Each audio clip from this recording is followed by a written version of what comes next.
YouTube? I'm back. So last week I didn't do a review because I had some things to do, but it was a great ass episode. There was a new opening that I really liked, even more than the one that was before, even though it was great too. But last week's new opening was amazing, and I really liked it. The song and the animation and everything about it I thought was great. We also got revealed that Komurasaki was actually Momonosuke's sister, and I've told that ever since we were introduced to her, so I wasn't that surprised, but it was a great reveal.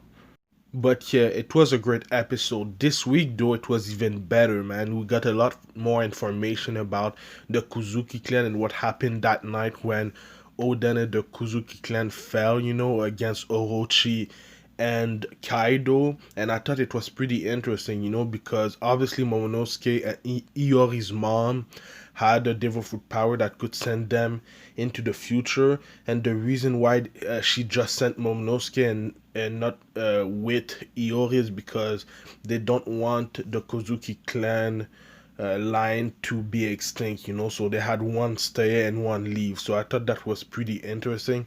And obviously, we got some backstory with Iori, aka Komurasaki. She didn't have family, she had to wait 20 years so that Momonosuke would be back in Wano. So it must have been really, really hard to not have family, but she had someone protect her for uh, not her whole life, but to her 13-year birthday. She got separated with, I don't remember his name exactly. It starts with a K, but she had someone protect her. So I really thought that it was pretty cool to see her backstory and how hard it was for her to survive without family. It must have been really, really hard. And I really like the contrast between her personalities. When she was introduced to us as Komurasaki, she didn't care about a lot of people. And I'm guessing that she was just posing like that. It was just an act.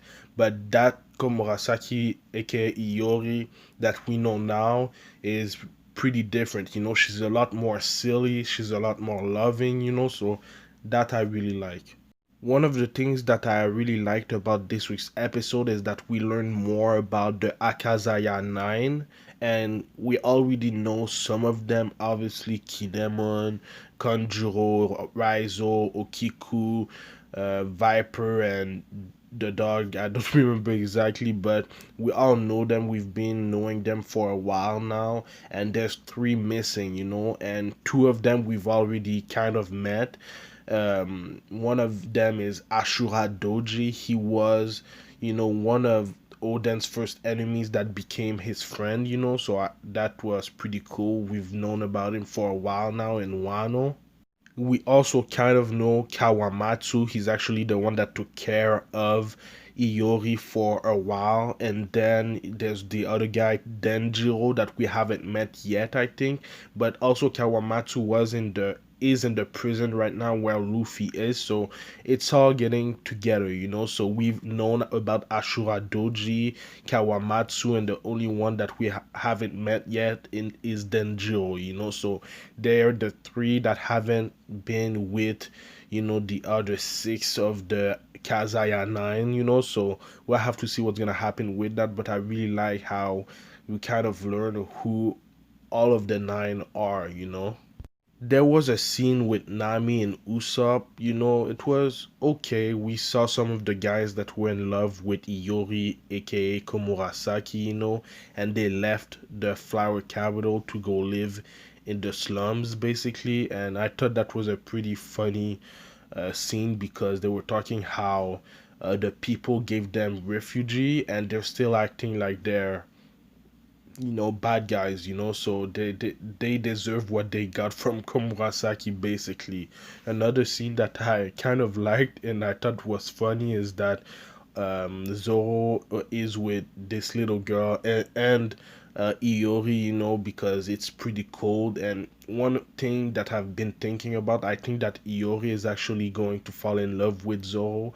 I'm not really sure, but that's what I've felt since they've encountered each other, so we'll have to see what's gonna happen with that. Now, what happened at the end of the episode was just amazing because old man Hio obviously was the boss of the Yakuza 20 years ago, actually showed Luffy how to do the haki that Rayleigh showed him 5 years ago or 2 years ago. I don't remember exactly, but the old man Hio actually did the thing that Luffy was trying to do in the last like 2 or 3 episodes, so that was kind of cool. And it seems like Luffy is gonna learn from old man Io. So the thing that I'm really wondering is that did Rayleigh learn that kind of high key technique from Wano, the people in Wano? Is that why he's able to do that? I don't know. There was also the big lady or guy that did that. I don't really know, but it seems like the old man Hio said that it's a specialty in Wano, so we'll have to see. But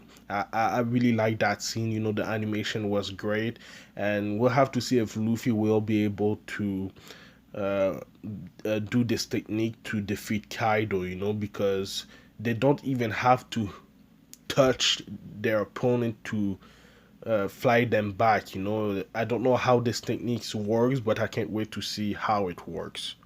Let me know what you thought about this week's episode in the comments down below. Let me know what you think is gonna happen next. I can't wait for next week's episode because there's a lot of things that happen in this week's episode. Like in last week's episode there was the reveal that Komurasaki is actually Momonosuke's sister. I'm wondering when they will be able to meet up. We know that Momonosuke said that he wants to meet her after the war, the rebellion. So we'll have to see. But there's a lot of things happening. So I do One Piece reviews every Saturday, so subscribe for that. But I also do other anime related things like Boruto Naruto Next Generation reviews on Sundays, Sword Art Online reviews on Saturdays, and I do God of High School reviews on Mondays. So stay tuned for all of that. I don't know when I will do Black Clover reviews again because it's in a filler arc right now, so I don't know, but we'll see, man. Follow me at Anime Specialist on Twitter and Instagram, and like, comment, subscribe. It would help my channel a lot, man. So thank you for watching, and I'll see you in the next video. Anime Specialist out. Peace.